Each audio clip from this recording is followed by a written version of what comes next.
Hello friends, আজকে independence day. হ্যাঁ, 78th independence day. আজকে আমি আপনাদের জন্য বানাচ্ছি একটা হলো চিলি পনির উইথ এগস। মানে এটার মধ্যে আমি ঠিক ভেজ আর ননভেজকে একসাথে করে দিয়েছি। হ্যাঁ, এইটাকে দেখছেন আমি ডিমগুলোকে প্রথম সেদ্ধ করে পনিরগুলোকে হাফ মানে এরকমভাবে কেটে এটার মধ্যে একটু শুকনো লঙ্কা গুঁড়ো, কর্নফ্লাওয়ার, একটু ধনিয়া, একটু আপনার দিয়ে দিয়েছি এটার মধ্যে লবণ দিয়ে এটাকে ভালো করে ছিটিয়ে ছিটিয়ে মানে জল দিইনি ঠিক এভাবে, তারপর আস্তে করে মেখে নিয়েছি জিনিসটাকে হালকা হালকা করে গায়ে লাগিয়ে নিয়েছি। কর্নফ্লাওয়ারটা দেওয়াতে মানে ডিমটা না স্টিক হয়ে যাবে, এটা থেকে যাতে বেরোবে না। তারপরে আমি এটা কড়াইয়ের মধ্যে ডিমগুলোকে রিফাইন অয়েলে ভেজেছি, হালকা করে লাইট মানে ভাজা করেছি আর কি। আমার একটু মানে লাইটটা এখানে কম পড়ছিল, যার জন্য একটু কালো কালো হয়েছে দেখতে। তারপরে এইভাবে হালকা ভেজে এটাকে আমি উঠিয়ে নিয়েছি। আর না বৃষ্টি আসবে বলে একদম কালো হয়ে গেছিলো বাইরের দিকটা, কারেন্টও চলে গিয়েছিলো, তো আমার একটু অন্ধকার হয়ে গেছে। তো তারপরে আমি এটাকে পনিরগুলোকেও ঠিক একইভাবে হালকা করে ভেজে নিয়েছি। তারপরে এই যে দেখুন চৌকা মানে কাঁচা লঙ্কা, পেঁয়াজ আমি স্কোয়ার করে কেটে নিয়েছি। আর একটু রসুন দিয়েছি, রসুনগুলো নিচে পড়ে গেছিলো দেখে দেখাই যাচ্ছিলো না, তো এগুলোকেও মানে দিয়ে তেলের মধ্যে দিয়ে দিয়েছি।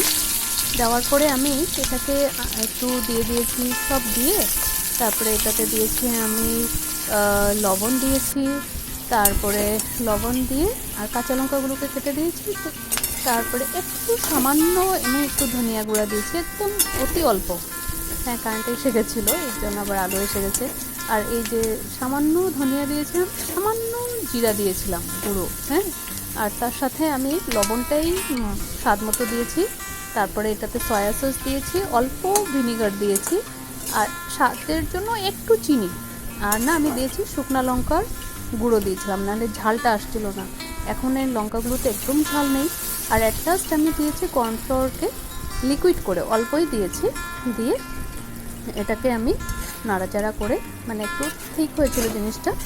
তারপরে আমি আস্তে আস্তে এটাকে মোটামুটি একটা হওয়ার পরে লবণ টবণ দেখে তারপরে আমি সব যেসব ভাজা ছিল ডিম আর মানে পনিরগুলো ছিল সেগুলো দিয়ে নিয়েছি।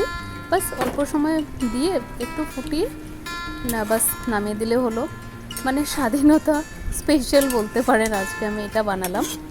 আর মানে ঠিক ভাবলাম যে আজকে কিছু একটু স্পেশাল, তো ওইটাই একটা স্পেশাল আমার মনে হলো। আপনাদেরও খেয়ে হয়তো ভালো লাগবে, এইভাবে একবার বানিয়ে দেখবেন, আশা করি আপনাদেরও ভালো লাগবে। বাস এইভাবে বানিয়ে এই যে দেখুন, এটা আমার চিলি এগ পনিরে অ্যাট লাস্ট।